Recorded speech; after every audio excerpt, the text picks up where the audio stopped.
Assalamualaikum warahmatullahi wabarakatuh. Perkenalkan, kami dari kelompok 8 akan membahas tentang aliran perennialisme. Perkenalkan, nama saya Hijrianti Faujiah dengan NIM 2050600107. Saya akan membahas tentang filsafat pendidikan, aliran perennialisme, dan tokoh-tokohnya. Pertama, saya akan membahas latar belakang perennialisme.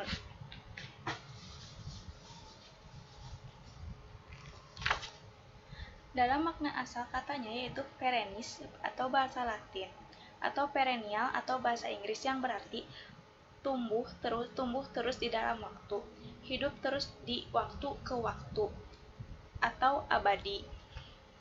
Penganut perennialisme percaya mengenai adanya nilai-nilai dan norma-norma yang bersifat abadi dalam kehidupan ini. Dan aliran perennialisme ini adalah sebuah aliran yang terjadi pada masa lampau sama persisnya dengan aliran pragmatisme. Dalam dunia pendidikan, aliran perennialisme adalah suatu proses pengembalian pembelajaran pada masa lampau agar peserta didik dapat menerapkan dan mengaplikasikan pembelajarannya. Maksudnya, peserta didik diajarkan dari masa lampau sampai masa kini, agar peserta didik tahu bahwa masa lampau pembelajarannya seperti ini dan masa kini pembelajarannya seperti ini. Masa lampau dengan seperti ini jauhlah pembelajarannya. Dan yang terakhir, prinsip sebuah pelajaran secara umumnya yaitu pendidikan adalah suatu kegiatan yang efektif dan mengembangkan pemikiran tokoh perennialisme. Pendidikan yang baik ini perlunya suatu kebenaran. Jadi di dalam pendidikan yang baik itu harus ada kebenarannya atau pro dan kontra. Dan selanjutnya akan dibahas oleh saya, Adisti Citra, akan menjelaskan tentang pengertian perennialisme. Apa sih perennialisme itu? Perennialisme diambil dari kata perennial yang diartikan sebagai continue through the whole year atau lasting for a very long time, yang bermakna abadi atau kekal. Dari makna tersebut mempunyai maksud bahwa perennialisme mengandung kepercayaan filsafat yang berpegang pada nilai-nilai dan norma-norma yang bersifat kekal dan abadi.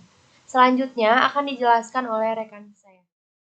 Perkenalkan, nama saya Fikriah Parasettiani. Jadi di sini saya akan menjelaskan pendapat dari Robert Maynard Hutchin tahun 1899 sampai 1977. Jadi ia berpendapat bahwa pentingnya menambah kecerdasan serta mengembangkan pemikiran yang ideal. Menurutnya, pendidikan mengimplikasikan pengajaran, pengajaran mengimplikasikan pengetahuan, pengetahuan kapanpun dan dimanapun adalah sama. Tujuan aliran ini menurutnya, tugas utama pendidikan adalah mempersiapkan anak didik ke arah kematangan. Matang dalam artian hidup akalnya. Jadi akal inilah yang perlu mendapatkan tuntunan. Sekolah rendah memberikan pendidikan dan pengetahuan serba dasar. Pendidikan harus bersifat universal, yaitu menerapkan kurikulum untuk sekolah sehingga dengan pendidikan peserta didik mampu membaca, menulis, dan berhitung.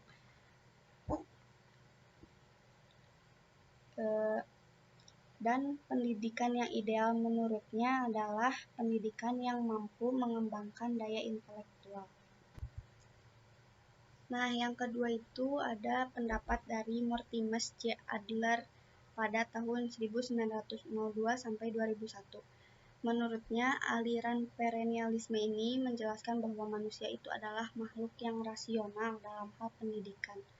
Maksud dari manusia adalah makhluk rasional adalah manusia memiliki kemampuan intelektual yang tampak dalam kapasitasnya sebagai subjek yang aktif dan dapat melakukan tindakan-tindakan seperti membaca, menulis, berbicara, mendengarkan, serta berpikir. Bismillahirrahmanirrahim. Saya Salwa Regina Anggrani dengan NPM 2050600127 akan mencoba menjelaskan tentang kelebihan dan kelemahan aliran perennialisme. Yang pertama adalah kelebihannya.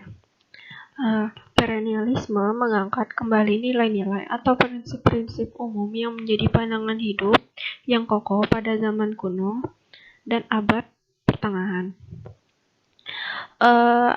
Aliran perennialisme ini menekankan kurikulum pada perkembangan intelektual siswa pada seni dan sains untuk menjadi terpelajar dan kultural.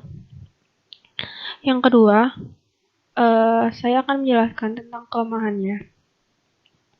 Kelemahan aliran ini ialah pengetahuan dianggap lebih penting dan kurang memperhatikan kegiatan sehari-hari. Yang kedua, perennialisme kurang menerima adanya perubahan-perubahan karena menurut mereka perubahan tersebut akan menimbulkan kekacauan, ketidakpastian, dan ketidakteraturan. Yang berikutnya ada ciri-ciri perennialisme.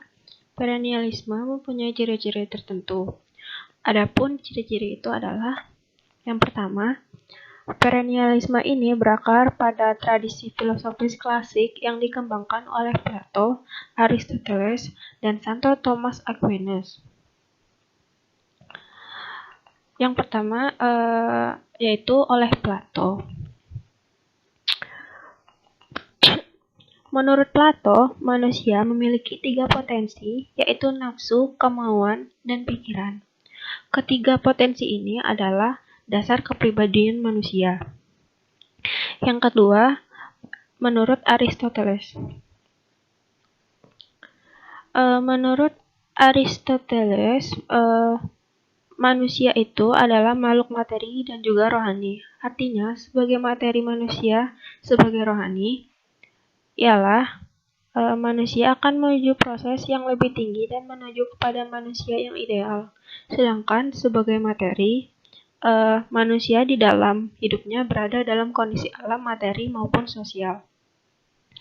Yang ketiga, Santo Thomas Aquinas. Filsuf ini menekankan kepada 2 pemikiran realitanya. Yang pertama, dunia tidak diadakan dari bahan dasar. Yang kedua, penciptaan tidak terbatas untuk suatu hal saja. Ia juga mengemukakan bahwa segala sesuatu yang ada itu tercipta karena adanya Tuhan. Ciri-ciri berikutnya adalah sasaran pendidikan. Adapun pengertian dari sasaran pendidikan ialah kemampuan menguasai prinsip kenyataan, kebenaran, dan nilai-nilai abadi dalam arti tak terikat oleh ruang dan waktu. Tujuan atau sasaran pendidikan aliran perennialisme adalah yaitu membantu peserta didik menginternalisasikan nilai kebenaran agar mencapai kebaikan dalam kehidupan.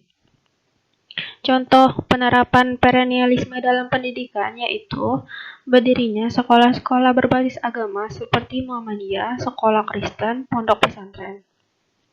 Sekolah-sekolah ini mengedepankan ilmu agama karena dianggap sebagai sesuatu yang memiliki nilai-nilai atau prinsip-prinsip yang menjadi pandangan hidup.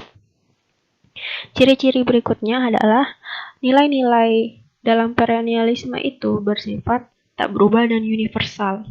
Dan yang terakhir, perennialisme ini bersifat regresif atau mundur dengan memulihkan kekacauan saat ini melalui nilai zaman pertengahan Renaissance.